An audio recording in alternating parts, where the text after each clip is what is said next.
मेरा नाम यासिर हनीफ है और हम आज chapter number 3 motion of force के बारे में पढ़ेंगे। सबसे पहले मोशन से क्या मुराद है और रेस्ट का क्या मतलब है। तो ऐसे तमाम ऑब्जेक्ट्स जो किसी ऑब्जर्वर के लिहाज से अपनी जगह तब्दील कर रहे हों उन्हें हम मोशन में कहते हैं, और वो तमाम ऑब्जेक्ट्स जो किसी ऑब्जर्वर के लिहाज से अपनी जगह तब्दील नहीं कर रहे वो रेस्ट पर होंगे। मोशन और रेस्ट को बेहतर तरह से समझने के लिए हम कुछ और चीज़ें पढ़ेंगे, जिसमें हमारे पास डिस्प्लेसमेंट, वेलोसिटी और एक्सेलरेशन शामिल है। डिस्प्लेसमेंट से क्या मुराद है?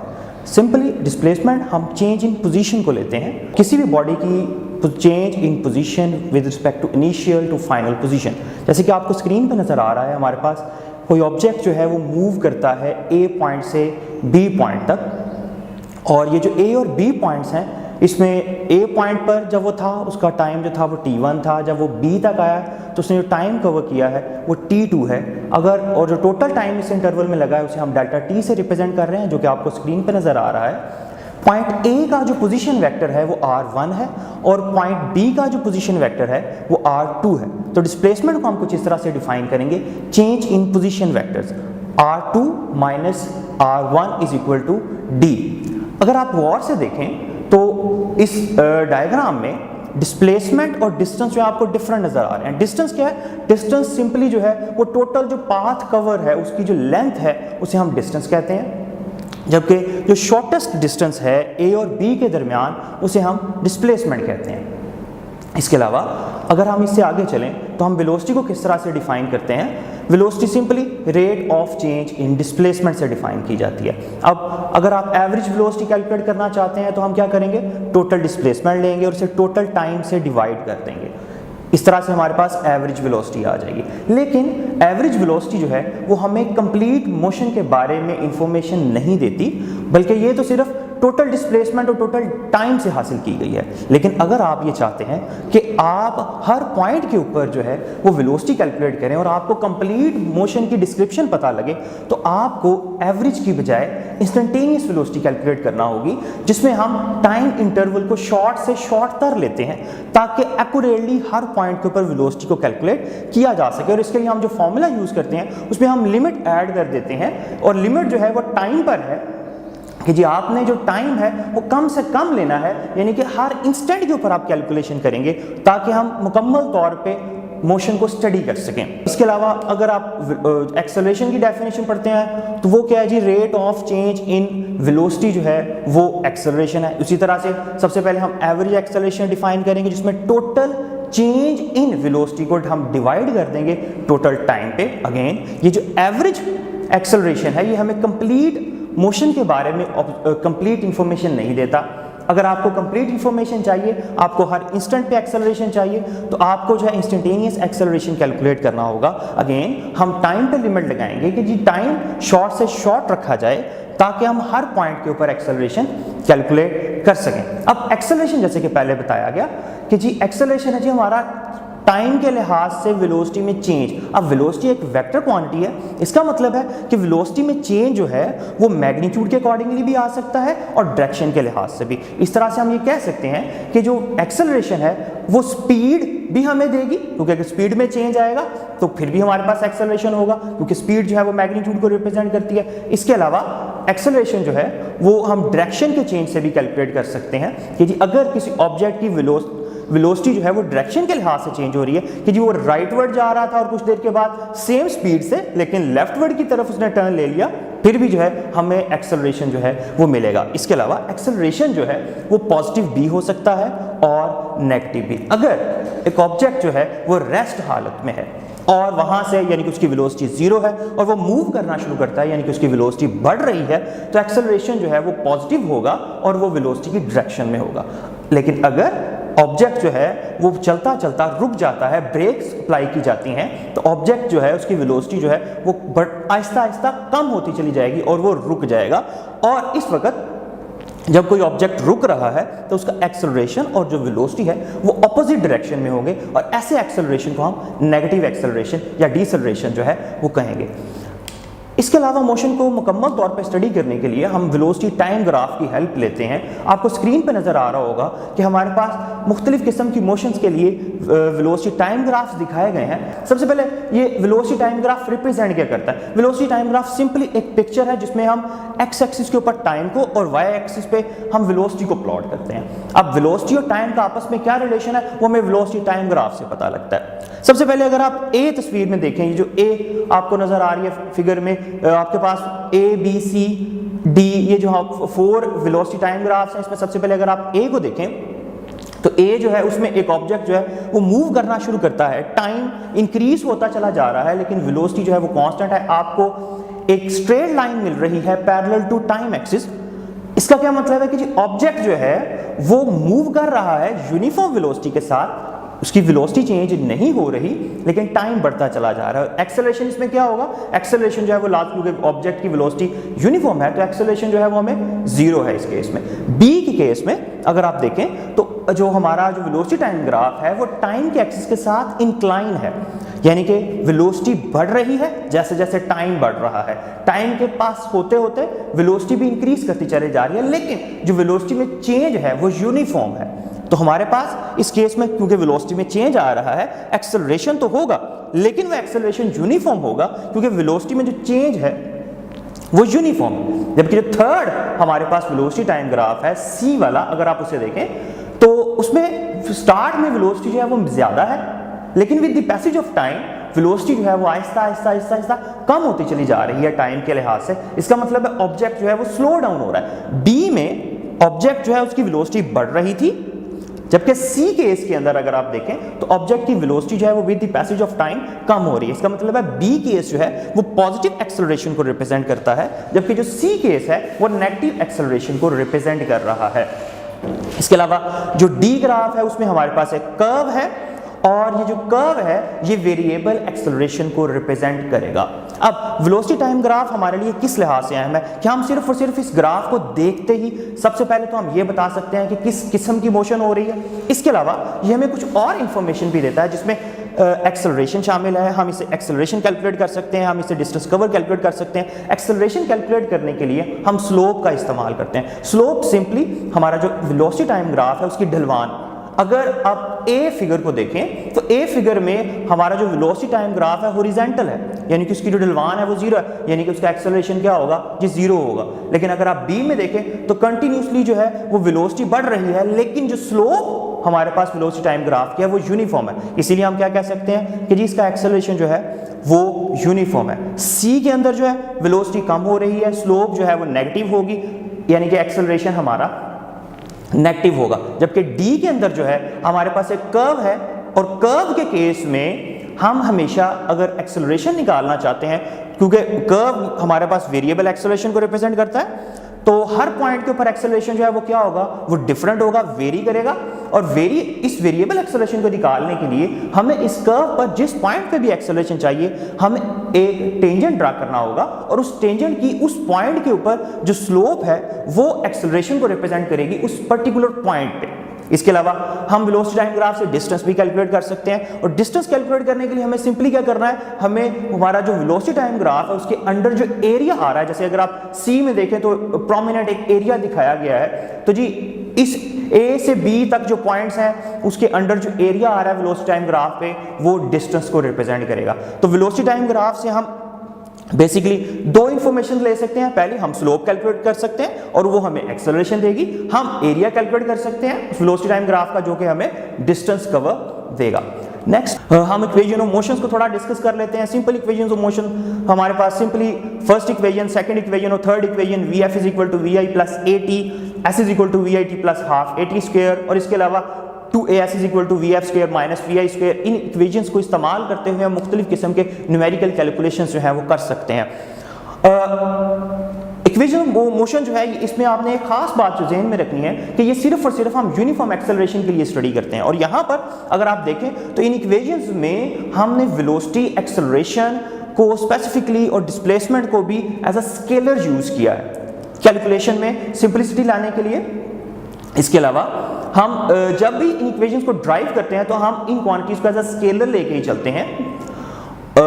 इसके अलावा नेक्स्ट कि जी जब ऑब्जेक्ट्स जो हैं वो वर्टिकल मूव कर रहे हों, ग्रेविटी में मूव कर रहे हों, तो फिर हम एक्सेलरेशन को रिप्लेस कर देते हैं ए एक्सेलरेशन को जी के साथ, और इसी को हम क्या कहते हैं जी, इसे हम कहते हैं जी फ्री फॉल मोशन। तो फ्री फॉल मोशन को हम सिंपली कैसे डिफाइन कर सकते हैं, डाउनवर्ड और upward motion with acceleration due to gravity a is equal to g 9.8 metre per second nearly close to the surface of earth. अब आपको स्क्रीन पे नजर आ रहा होगा जी, न्यूटन साहब बैठे हुए हैं दरख्त पर और एक जो है ना एप्पल उनके ऊपर आके गिरता है, और अगर जो आप एप्पल की मोशन देखते हैं तो वो फ्री फॉल मोशन है, क्योंकि वो फ्रीली ट्री से, दरख्त से उतरता है और जो है वो न्यूटन साहब की गोद में जाके गिरता है, जिससे उनको जो है मुख्तलिफ किस्म के नए लॉज जो है ना उनके जहन में आना शुरू हो जाते हैं, और उन लॉज को वो जो है ना उन्हीं से वो मोशन की तरफ और ग्रेविटी की तरफ चले जाते हैं। तो सबसे पहले जी हम इस चैप्टर में पढ़ेंगे जी Newton's laws of motion. Newton's ने अपने ये जो मशहूर कवानीन है ये 1687 में दिया अपनी किताब जिसका नाम था प्रिंसिपिया में। इन लॉज के बारे में जो अहम बात है वो ये कि ये एम्पिरिकल लॉज है। एम्पिरिकल लॉज से क्या मुराद है जी, ये जस्ट एक्सपेरिमेंटल लॉज, उसने देखा, उसने उसको जो समझ आई उसने उसके अकॉर्डिंगली एक्सपेरिमेंटली जो उसको ऑब्जर्व किया उसको नोट किया कर लिया। इसकी कोई मैथमेटिकल डेरिवेशन उस वक्त या अभी भी ठीक तरह से हमारे पास पॉसिबल नहीं, ये जस्ट एक्सपेरिमेंटल लॉज हैं। इसके अलावा ये लॉज जो हैं ये सिर्फ और सिर्फ एप्लीकेबल हैं लो स्पीड ऑब्जेक्ट्स के लिए, ऐसे ऑब्जेक्ट जिनकी स्पीड जो है वो स्पीड ऑफ लाइट के लिहाज से बहुत ज़्यादा कम है। जबकि अगर आप मोशन को स्टडी करना चाहते हैं स्पीड ऑफ लाइट की लिमिट्स में, तो फिर हम आइंस्टाइन की रिलेटिविटी जो थ्योरी है उसको इस्तेमाल करेंगे, वहाँ पर न्यूटन लॉ जो है वो एप्लीकेबल नहीं है। तो सबसे पहला हमारे पास जी जो लॉ है, फर्स्ट लॉ ऑफ मोशन, जिसको हम कहते हैं, असल में ही हमें फोर्स की प्रॉपर डेफिनेशन देता है, इसको हम लॉ ऑफ इनर्शिया भी कहते हैं। अब ये फर्स्ट लॉ है क्या कि जी अगर कोई ऑब्जेक्ट रेस्ट पे है या यूनिफॉर्म स्पीड के साथ मूव कर रहा है तो वो अपनी स्टेट को, यानी कि रेस्ट पे होना या यूनिफॉर्म स्पीड के साथ मूव होना, उसे कैरी करेगा कब तक, जब तक उस पर कोई external force, unbalance external force act नहीं करती। जैसे कि आपको डायग्राम में नजर आ रहा है कि एक वैन पे जो है ना दो आदमी फोर्स लगा रहे हैं ऑपोजिट डायरेक्शन में, जब तक ये नेट फोर्स जीरो है वो वैन जो है वो रेस्ट पे रहेगी, लेकिन जैसे ही जो है वो नेट फोर्स जो है एक पर्टिकुलर डायरेक्शन में अप्लाई होना शुरू होगी तो ये ऑब्जेक्ट है, ये जो वैन है, ये मूव करना शुरू कर देगी उस पर्टिकुलर डायरेक्शन में। इसके अलावा फर्स्ट लॉ ऑफ मोशन को लॉ ऑफ इनर्शिया भी कहा जाता है। इनर्शिया जो है वो किसी भी जिस्म की ऐसी प्रॉपर्टी है जो कि ये तायुन करती है कि कोई ऑब्जेक्ट जो है वो कितनी देर तक अपनी स्टेट के चेंज के खिलाफ मज़ाहमत कर सकता है, यानी कि कितनी देर तक कोई ऑब्जेक्ट जो है वो अपने आप वो जो उसकी स्टेट है उसको मेंटेन कर सकता है। यानी कि अगर वो रेस्ट पर है तो उसमें ये उसकी प्रॉपर्टी है कि वो कब तक रेस्ट पे रहे, और अगर वो मूव कर रहा है तो वो कितनी देर तक जो है या वो कब तक अपने आप को उसी तरह से यूनिफॉर्म मोशन में रख सकता है। इनर्शिया को मेजर करने के लिए हम मैस का इस्तेमाल करते हैं, यानी कि मैस जो है असल में वो हमें क्वांटिटेटिव मेजरमेंट देता है इनर्शिया की। लेकिन इसमें आपने एक चीज़ का खास ख्याल रखना है कि जी मैस का जिक्र किया गया है, साइज का जिक्र नहीं किया गया, इसलिए आपने साइज से धोखा नहीं खाना कि अगर किसी ऑब्जेक्ट का साइज ज़्यादा है, उसका मैस कम है, तो उसका इनर्शिया लाजमी तौर पे कम होगा, और अगर किसी ऑब्जेक्ट का साइज कम है और उसका मैस ज़्यादा है तो उसका इनर्शिया ज़्यादा होगा। इसके अलावा आपने जब मोशन को स्टडी करना है तो आपको पर्टिकुलर फ्रेम ऑफ रेफरेंस को भी देखना होगा। अब फ्रेम ऑफ रेफरेंस से क्या मुराद है? फ्रेम ऑफ रेफरेंस सिंपली हम ये लेते हैं कि जी कोई भी कोऑर्डिनेट सिस्टम या कोई भी ऐसी जगह जहां जिसके अकॉर्डिंगली आप अपनी ऑब्जर्वेशन देते हैं उसे हम फ्रेम ऑफ रेफरेंस कहते हैं। जैसे मैं इस कमरे के अंदर ये वीडियो रिकॉर्ड कर रहा हूं तो मैं इस कमरे में जितने भी अवामिल होते हुए देखता हूं, मेरा जो फ्रेम ऑफ रेफरेंस होगा वो ये कमरा कंसिडर किया जाएगा, ये रूम कंसिडर किया जाएगा। और इसके अलावा आप जहां बैठे हुए हैं आपके पास जितने भी अवामिल अकर कर रहे हैं वो आप जो उनकी ऑब्जर्वेशन देते हैं वो आपके उस रूम के अकॉर्डिंगली जो फ्रेम ऑफ रेफरेंस है उससे दिए जाएंगे। इसके अलावा मैं चांद पे चला जाता हूं तो मेरा फ्रेम ऑफ रेफरेंस जो है उसके अकॉर्डिंगली वो चांद होगा, और अगर मैं किसी गाड़ी पे सफर कर रहा हूं तो मेरा फ्रेम ऑफ रेफरेंस जिसके अकॉर्डिंगली मैं अपनी ऑब्जर्वेशंस दे रहा हूं वो जो है ऑब्जेक्ट कंसीडर किया जाएगा जिसमें मैं सफर कर रहा हूं। अच्छा जी, अब ये जो फ्रेम ऑफ रेफरेंस है ये इनर्शियल भी हो सकता है, ये नॉन इनर्शियल भी हो सकता है। इनर्शियल यानी कि ऐसा फ्रेम ऑफ रेफरेंस जिसके लिए एक्सेलरेशन जो है वो जीरो है, और non inertial frame of reference ऐसा फ्रेम ऑफ रेफरेंस जिसमें एक्सेलरेशन जो है वो अदर देन जीरो हो, यानी कि वो नॉन जीरो होगा। और जो न्यूटन्स के लॉज हैं ये सिर्फ और सिर्फ एप्लीकेबल हैं for acceleration is equal to zero. लेकिन अगर आपके पास जो है एक्सेलरेशन आ जाता है तो अगेन कि जो हमारे न्यूटन्स लॉज हैं फिर वो एप्लीकेबल नहीं होंगे उस मोशन को प्रॉपर तरह से स्टडी करने के लिए, तो हम जो है आइंस्टाइन की थ्योरी ऑफ रिलेटिविटी है उसकी हेल्प लेंगे। Second law of motion, second law of motion जो है ये हमें फोर्स की क्वांटिटेटिव मेजरमेंट देता है, यानी कि इससे हम फोर्स को इसकी क्वांटिटी जो है वो मेजर कर सकते हैं, यानी कि F is equal to ma को इस्तेमाल करते हुए। इसमें F जो है वो हमारे पास फोर्स है, मैस जो है वो m जो है वो मैस को रिस्पॉन्ड करता है, और a जो है वो एक्सेलरेशन को रिप्रेजेंट करता है। अच्छा जी, अब इसमें इसकी जो प्रॉपर डेफिनेशन है वो क्या है कि जी अब जब हम किसी ऑब्जेक्ट के ऊपर फोर्स लगाते हैं तो फोर्स की डायरेक्शन में एक्सेलरेशन पैदा होता है, और वो जो एक्सेलरेशन है वो डायरेक्टली प्रोपोर्शनल होगा उस फोर्स के मिकदार के, यानी कि अगर फोर्स ज्यादा है तो एक्सेलरेशन ज्यादा होगा, और इनवर्सली प्रोपोर्शनल होता है मास की मिकदार, यानी कि अगर मास ज्यादा होगा तो एक्सेलरेशन हमारे पास कम होगा, और अगर मास जो है वो कम है तो एक्सेलरेशन ज्यादा होगा। जैसे कि जी आपको अपनी स्क्रीन पे नजर आ रहा है कि एक जो आदमी जो है वो एक बॉल को थ्रो कर रहा है, क्योंकि बॉल का मास कम है तो लाजमी तौर पे एक्सेलरेशन जो है उसमें ज्यादा प्रोड्यूस होगा, और अगर वही आदमी जो है वो एक वैन के ऊपर उतनी ही फोर्स लगाए तो उसमें एक्सेलरेशन कम प्रोड्यूस होगा, क्योंकि वैन का जो मास है वो ज्यादा है। इसके अलावा सिंपल हमारे पास थर्ड लॉ ऑफ मोशन जो है वो क्या है जी, action and reaction are equal but opposite in direction. Action और रिएक्शन जो है वो इक्वल होते हैं लेकिन मुखालिफ सीमत में अकर करते हैं। इसमें एक चीज का आपको मैं लास्ट में बताता चलूं कि जी एक्शन जो है और रिएक्शन जो है ये दो मुख्तलिफ ऑब्जेक्ट्स करते हैं, कि जी अगर आप स्क्रीन पे देख सकते हैं जी एक जहाज जो है वो रनवे पे है और उसका जो वेट है वो डाउनवर्ड डायरेक्शन में एक्ट कर रहा है। अब एक्शन जो है अगर उस प्लेन का वेट है तो रिएक्शन के तौर पे वो जो रोड है वो जो रनवे है वो अपवर्ड डायरेक्शन में एक फोर्स लगाता है, वो जो पुश या रिएक्शन के तौर पे। अब एक्शन जो है वो प्लेन का है और रिएक्शन जो है वो ग्राउंड का है। इसी तरह से अगर आप देखें तो एक जो है वो रॉकेट जो है अपवर्ड डायरेक्शन में मूव कर रहा है, तो रॉकेट की जो मोशन है वो अपवर्ड डायरेक्शन में है, जबकि जो एग्जॉस्ट गैसेस हैं वो डाउनवर्ड डायरेक्शन में है। तो एक्शन एक तरफ है और रिएक्शन जो है वो दूसरी तरफ है, और ये दो डिफरेंट ऑब्जेक्ट जो है ये एक दूसरे पर एक्सर्ट करते हैं। नेक्स्ट है जी हमारे पास मोमेंटम। मोमेंटम किसे कहते हैं जी, किसी भी मूव करते हुए ऑब्जेक्ट के अंदर जो हरकत की मिकदार है उसे हम मोमेंटम कहेंगे, और ये जो हरकत की मिकदार है इसे हम कैलकुलेट करते हैं मास उस ऑब्जेक्ट का और उस ऑब्जेक्ट की वेलोसिटी। जैसे कि आपको जो है ना साइड पे एक जो है ना बर्ड जो है वो फ्लाई करता हुआ नजर आ रहा है, उसकी वेलोसिटी और मोमेंटम जो है वो सेम डायरेक्शन में है, क्योंकि मोमेंटम भी एक वेक्टर क्वांटिटी है, वेलोसिटी भी एक वेक्टर क्वांटिटी है, दोनों सेम डायरेक्शन में है। और जितनी ज़्यादा स्पीड जो है वो इस ऑब्जेक्ट की होगी उतना ज़्यादा ही जो है वो मोमेंटम होगा। इसी तरह से अगर इसका मास ज़्यादा होगा तो मोमेंटम ज़्यादा होगा, मास कम होगा तो मोमेंटम जो है वो कम होगा। मोमेंटम का सेकंड लॉ ऑफ मोशन के साथ बहुत गहरा ताल्लुक है। अगर आप मोमेंटम में टाइम के लिहाज से चेंज कैलकुलेट करें तो वो हमेशा फोर्स के इक्वल होगा। अगर आप न्यूटन सेकंड लॉ को यूज करें तो हमारे पास जो एक्सप्रेशन आती है वो फोर्स के लिए कुछ इस तरह से है, change in momentum with respect to time जो है वो हमारे पास फोर्स के इक्वल है। और अगर आप इसमें मोमेंटम की वैल्यूज लगा दें कि जी एक ऑब्जेक्ट जो है वो इनिशियली वेलोसिटी vi के साथ मूव कर रहा था, कुछ देर के बाद उसकी फोर्स के लगने की वजह से उसकी जो वेलोसिटी है वो चेंज हो जाती है, यानी कि उसका मोमेंटम चेंज हो जाता है। तो जी हम फोर्स को कुछ इस तरह से डिफाइन कर सकते हैं, mvf minus mvi divide by t।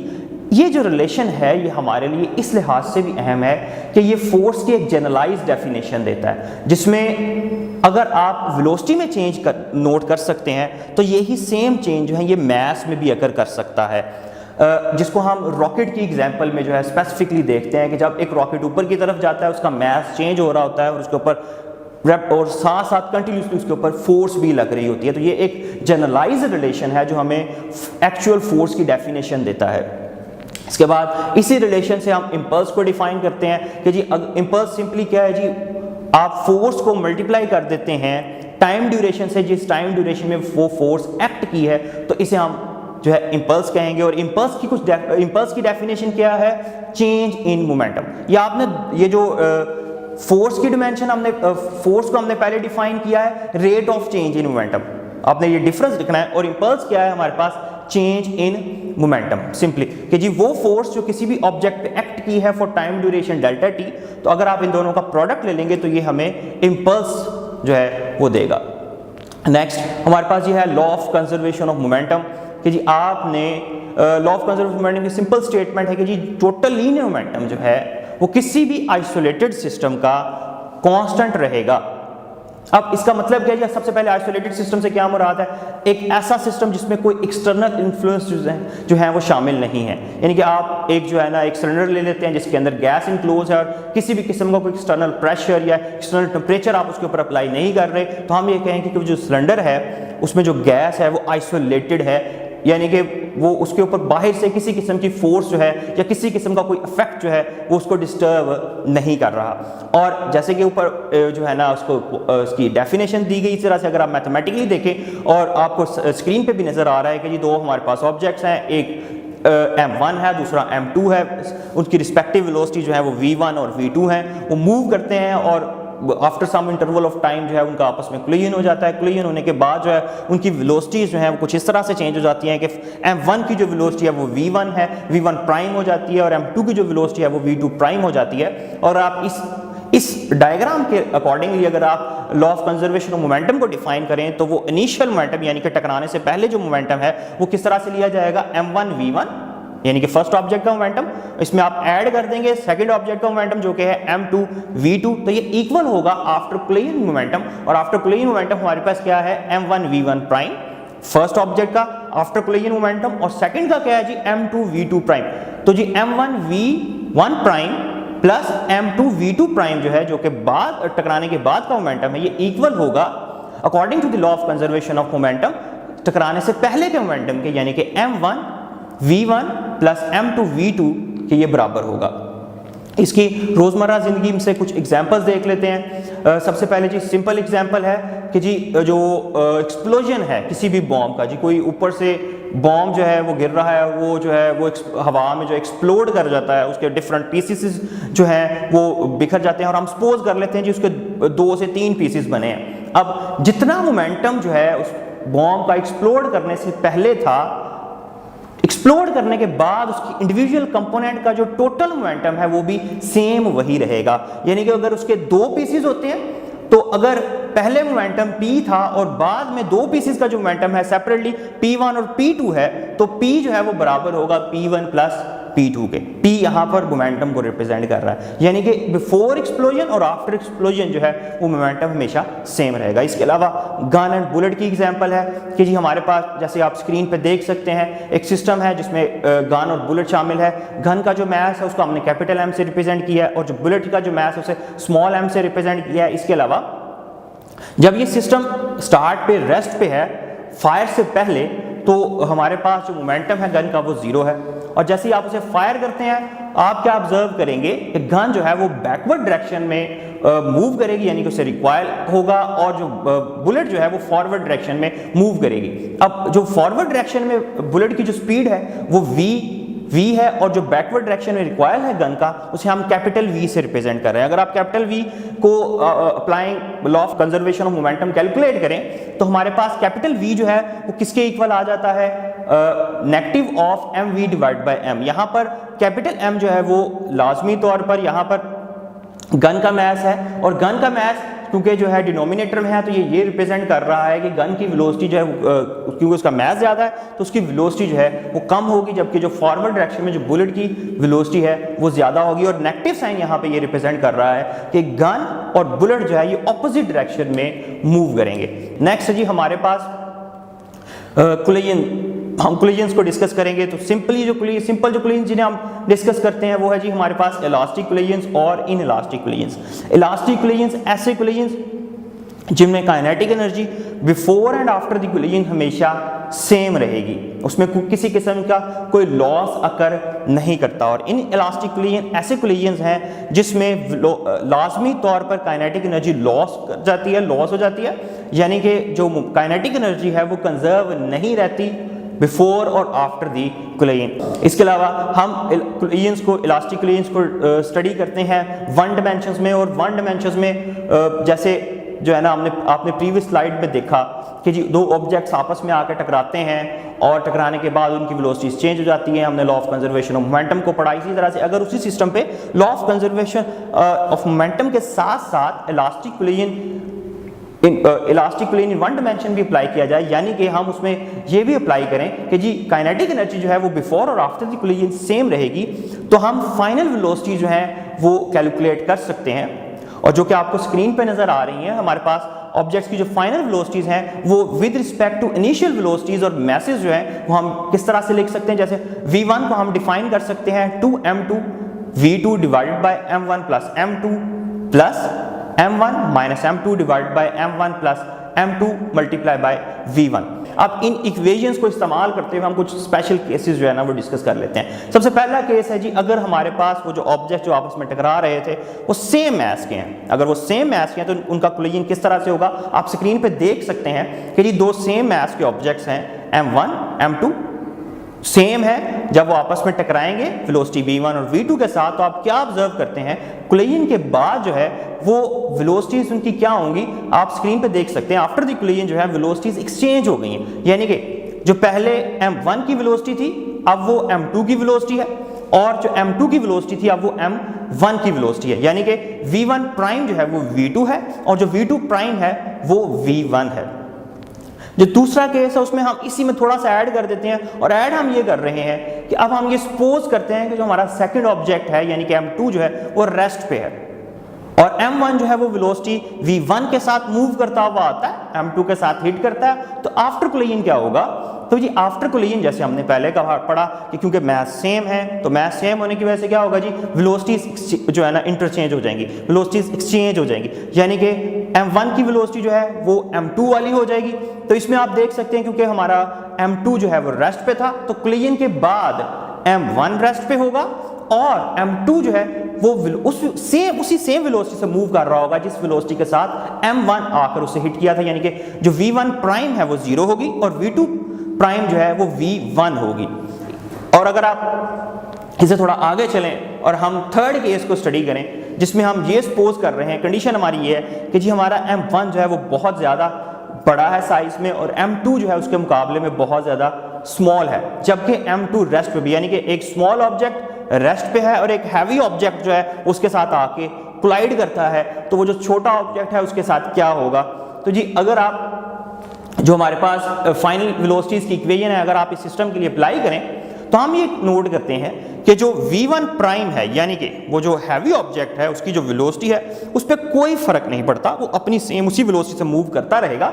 लेकिन जो ऑब्जेक्ट रेस्ट पे था लेकिन साइज में छोटा था वो तकरीबन डबल वेलोसिटी के साथ मूव करना शुरू कर देगा आने वाले पार्टिकल की, यानी कि जो ऑब्जेक्ट रेस्ट पे था जो कि स्मॉल ऑब्जेक्ट था और एक हैवी ऑब्जेक्ट जो है उसकी तरफ आ रहा है उससे टकराता है। सिंपली एक जो है ना इसको मैथमेटिकली इस तरह से देख लेते हैं कि जी एक स्मॉल ऑब्जेक्ट रेस्ट पर है और एक हैवी ऑब्जेक्ट जो है वो 5 मीटर पर सेकंड की वेलोसिटी के साथ आता है और स्मॉल ऑब्जेक्ट से हिट करता है, तो क्या होगा जी जो हैवी ऑब्जेक्ट है उसकी तो वही सेम वेलोसिटी तकरीबन रहेगी 5 मीटर पर सेकंड, लेकिन जो स्मॉल ऑब्जेक्ट रेस्ट पे था उसकी वेलोसिटी जो है वो आने वाले ऑब्जेक्ट की वेलोसिटी तकरीबन डबल हो जाएगी, यानी कि वो 10 मीटर पर सेकंड की स्पीड के साथ मूव करना शुरू कर देगा।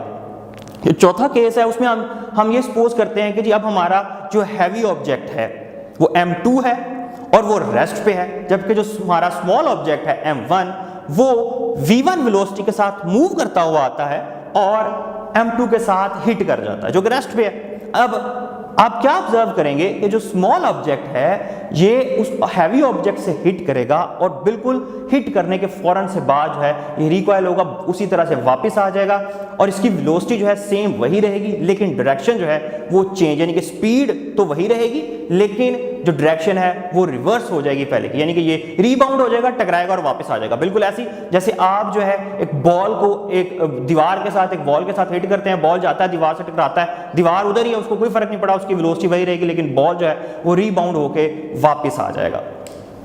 नेक्स्ट है जी हमारे पास force due to water flow. इसका रिलेशन हमारे पास क्या आ जाता है जी, फोर्स किसके इक्वल होती है, mass per unit time multiply by velocity. यहाँ पर ये इक्वेशन देने का सिर्फ मकसद ये है या ये समझाने का सिर्फ मकसद ये है कि जब भी कोई ऑब्जेक्ट जब कोई भी चीज़ फ्लो में होती है तो जो फ्लो जो है उसमें हम हमेशा मास की कैलकुलेशन के बजाय हम मास पर यूनिट टाइम कैलकुलेट करते हैं और उस मास पर यूनिट टाइम को जब हम वेलोसिटी से मल्टीप्लाई कर देते हैं तो हमारे पास फोर्स आ जाती है। इसी चीज़ को उसने नेक्स्ट जो है वो रॉकेट की जो मोशन है उसमें उसने इसको यूज़ भी किया है और इसको समझाने की कोशिश भी की है कि किस तरह से हम फोर्स कैलकुलेट करते हैं रॉकेट के केस में।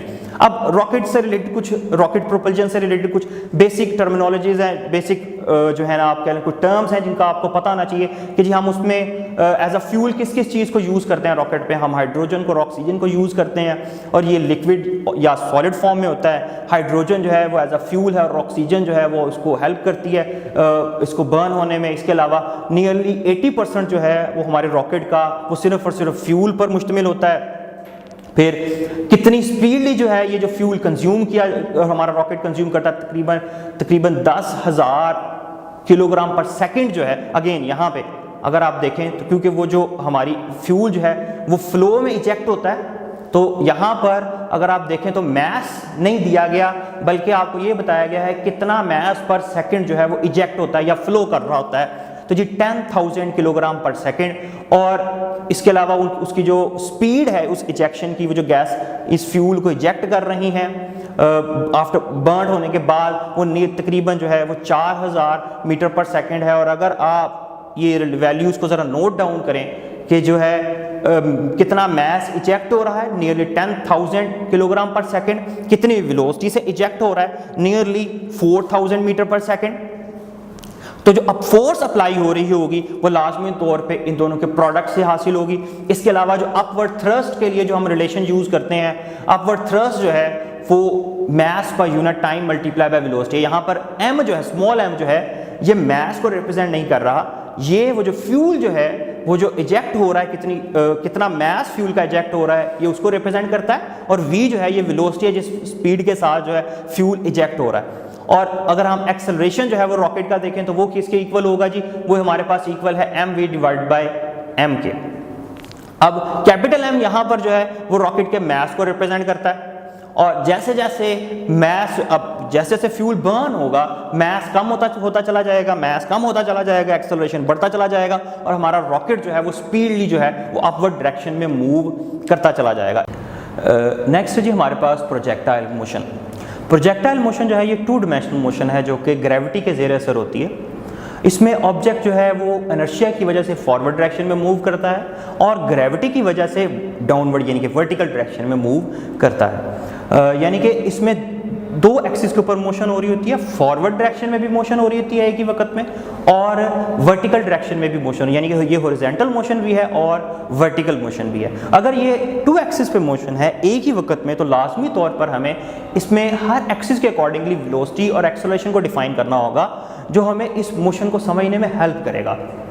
जैसे कि सबसे पहले जो सबसे अहम चीज़ है वो ये है कि प्रोजेक्टाइल जो ऑब्जेक्ट्स हैं वो जब फॉरवर्ड डायरेक्शन में मूव करते हैं तो उनकी हॉरिजॉन्टल वेलोसिटी जो है वो हमेशा सेम रहती है और जो उनका जो एक्सेलरेशन है वो लाजमी तौर पे अगर वेलोसिटी सेम है तो एक्सेलरेशन जो है वो 0 होगा हॉरिजॉन्टल डायरेक्शन में, जबकि जो वर्टिकल एक्सेलरेशन है वो एग्जिस्ट करेगा और उसकी वैल्यू जो है वो ग्रेविटेशनल एक्सेलरेशन के इक्वल होगी। जैसे मैंने पहले कहा कि ये जो मोशन है ये 2 डायमेंशनल मोशन है और इसमें जो फॉरवर्ड मोशन है ये ड्यू टू इनर्शिया, एक दफ़ा फोर्स लग जाने के बाद इनर्शिया की वजह से है, और जो नीचे की तरफ जो मोशन है वो ग्रेविटी की वजह से है। जैसे कि आप स्लाइड पे देख सकते हैं, हम कुछ एग्जांपल कोड कर रहे हैं कि एक फुटबॉल को किक किया गया है, ये फॉरवर्ड भी मूव कर रहा है और ये डाउनवर्ड भी मूव कर रहा होगा, पहले अपवर्ड जाएगा फिर डाउनवर्ड जाएगा। इसी तरह से एक गोल्फ की बॉल को जब हिट किया जाता है तो वो पहले जो है वो फॉरवर्ड मूव करता है और अपवर्ड मूव करता है, फिर वो फॉरवर्ड मूव करता है और डाउनवर्ड मूव करता है। इसी तरह से कैनन बॉल जो है यानी कि जो किसी तोप से निकला हुआ जो गोला है वो भी उसकी जो मोशन है वो भी फॉरवर्ड और डाउनवर्ड और अपवर्ड है, यानी कि ये 2 डायमेंशनल मोशन है। लेकिन इसमें जो अहम चीज़ है जो फोर्स एक्ट करती है इस सारी मोशन में, यानी कि वो अहम फोर्स जो इस मोशन को करवाती है वो ग्रेविटी है। इसीलिए जो इसमें हम जो एक्सेलरेशन का जिक्र करेंगे वो हमेशा ग्रेविटेशनल एक्सेलरेशन यानी कि वर्टिकल एक्सेलरेशन होगा AY=G। और इसमें जो अहम फैक्टर दूसरा है वो क्या है कि जी इसमें एक दफ़ा थ्रो के बाद कोई हॉरिजॉन्टल डायरेक्शन में फोर्स अमल नहीं करती, हॉरिजॉन्टल डायरेक्शन में कोई एक्सेलरेशन नहीं होता, यानी कि इसकी जो हॉरिजॉन्टल मोशन है वो हमेशा सेम स्पीड के साथ होगी। और इसमें अगर आप सिर्फ और सिर्फ हाफ मोशन को कंसीडर कर लेते हैं तो हमारे पास जो है वो जो हॉरिजॉन्टल डिस्टेंस है जिसको हम x से डिफाइन करते हैं वो कुछ इस तरह से आ जाएगा vx मल्टीप्लाई बाय t, और जो वर्टिकल डिस्टेंस है उसको हम कुछ इस तरह से लिख सकते हैं y is equal to half gt square. Next हम इस मोशन को ज़रा कंप्लीट डिस्कस करते हैं कि जी, और आपको स्लाइड पे नज़र आ रहा है, स्क्रीन पे नज़र आ रहा है कि जी एक ऑब्जेक्ट जो है जिसको थ्रो किया गया है वेलोसिटी v नॉट के साथ, इनिशियल वेलोसिटी v नॉट के साथ, और उसके दो कंपोनेंट आपको नज़र आ रहे हैं, एक x कंपोनेंट और दूसरा y कंपोनेंट है। ऑब्जेक्ट जो है वो पहले फॉरवर्ड डायरेक्शन में और अपवर्ड डायरेक्शन में मूव करता है, ऊपर की तरफ जाता है। और अगर आप मिड में ज़रा नोट डाउन करें तो हमारे पास जो है v नॉट x जो है, यानी कि जो x कंपोनेंट है इनिशियल वेलोसिटी का, उसमें कोई चेंज नहीं आ रहा, वो वही है। और इसी तरह से थ्रू आउट द मोशन जो है v नॉट का जो x कंपोनेंट है वो चेंज नहीं होगा, यानी कि जो आपको इनिशियल वेलोसिटी दी गई थी उसका x कंपोनेंट वही रहेगा, उसमें कोई तब्दीली नहीं आ रही। लेकिन जो वर्टिकल कंपोनेंट है वेलोसिटी का, वो जैसे जैसे ऊपर की तरफ ऑब्जेक्ट जा रहा है उसकी जो वैल्यू है वो कम होती चली जाएगी, वर्टिकल कंपोनेंट कम होता चला जाएगा। और जैसे ही ऑब्जेक्ट अपनी मैक्सिमम हाइट अचीव करेगा एज, तो वहाँ पर जो वर्टिकल कंपोनेंट है वो ज़ीरो है और हॉरिजॉन्टल कंपोनेंट अभी भी वही है v नॉट x। इसी तरह से डाउनवर्ड मोशन स्टार्ट हो जाती है। जैसे डाउनवर्ड मोशन स्टार्ट होगी, अगेन जो y कंपोनेंट है वेलोसिटी का वो चेंज होता होता होता बढ़ता चला जाएगा, और v नॉट जो है x कंपोनेंट जो है वो हमेशा वही रहेगा थ्रू आउट द मोशन। अगर आप नोट करें अपवर्ड और डाउनवर्ड में हॉरिजॉन्टल कंपोनेंट सेम रहा है, यही प्रोजेक्टाइल मोशन की बेसिक डेफिनेशन का भी हिस्सा है कि जो हॉरिजॉन्टल कंपोनेंट है वो हमेशा सेम रहता है और जो वर्टिकल कंपोनेंट है उसमें वेरिएशन आती रहती है ड्यू टू ग्रेविटी। इसमें जो मैक्सिमम हाइट अचीव करता है प्रोजेक्टाइल, उसे हम जो हाइट ऑफ प्रोजेक्टाइल कहते हैं, और उसका जो रिलेशन है इनिशियल वेलोसिटीज के साथ उसको हम कुछ इस तरह से डिफाइन करते हैं, h is equal to vi square sine square theta divide bye 2g। जी यहाँ पे ग्रेविटेशनल एक्सेलरेशन है, vi हमारी इनिशियल वेलोसिटी है और थीटा जो है वो इनिशियल एंगल है जिसके साथ इस प्रोजेक्टाइल को फायर किया गया है। इसके अलावा हम टाइम ऑफ फ्लाइट भी कैलकुलेट कर सकते हैं, जी कितना टाइम जो है वो लगा इस सारी ट्रेजेक्ट्री को परफॉर्म करने में। ट्रेजेक्ट्री असल में जो है वो टोटल जो आपके जो पाथ कवर है उसको रिप्रेजेंट करती है, और यहाँ पे जो प्रोजेक्टाइल की ट्रेजेक्ट्री आपको नजर आ रही है ये पैराबोलिक इन नेचर है, यानी कि इसका जो फॉर्म है ये पैराबोला की तरह है। अगर आप इस टाइम ऑफ फ्लाइट को ये पूरे ट्रेजेक्ट्री को कवर करने में जो टाइम लगता है अगर आप उसे कैलकुलेट करना चाहते हैं तो उसके लिए हम रिलेशन यूज करेंगे t is equal to 2vi sine theta divide by g। इसी तरह से अगर आप रेंज कैलकुलेट करना चाहते हैं जो कि हॉरिजॉन्टल डिस्टेंस है, इनिशियल पोजीशन जहां से फायर किया गया प्रोजेक्टाइल को और फाइनल पोजीशन जहां पर जाकर प्रोजेक्टाइल हमारा हिट करता है, तो हम रेंज को कुछ इस तरह से कैलकुलेट कर सकते हैं vi square divide by g sine 2 theta. Range जो है मैक्सिमम कब होगी? रेंज मैक्सिमम कैलकुलेट करने के लिए हम ये जो साइन थीटा वाला फैक्टर है इसको हम जो है वो 1 सपोज कर लेंगे, क्योंकि जो मैक्सिमम रेंज है वो vi square divide by g होगी। और अगर आप साइन 2 थीटा वाला जो फैक्टर अगर आप उसे 1 लें और यहाँ से थीटा कैलकुलेट करें तो एंगल 45 डिग्री के लिए रेंज जो है वो मैक्सिमम होगी। जैसे कि आप जो है स्क्रीन पे देख सकते हैं, हमने मुख्तलिफ जो है एंगल्स के ऊपर एक प्रोजेक्टाइल को थ्रो किया, आपको जो है वर्टिकल जो है ना एक्सिस के ऊपर हाइट्स भी आपको मिल जाएंगी, हॉरिजॉन्टल डायरेक्शन में आपको रेंज नज़र आ रही हैं, और रेड कलर में आपको मुख्तलिफ प्रोजेक्शन और एंगल स्पेसिफाई किए गए हैं, और जो इनिशियल वेलोसिटी है वो भी गिवन है।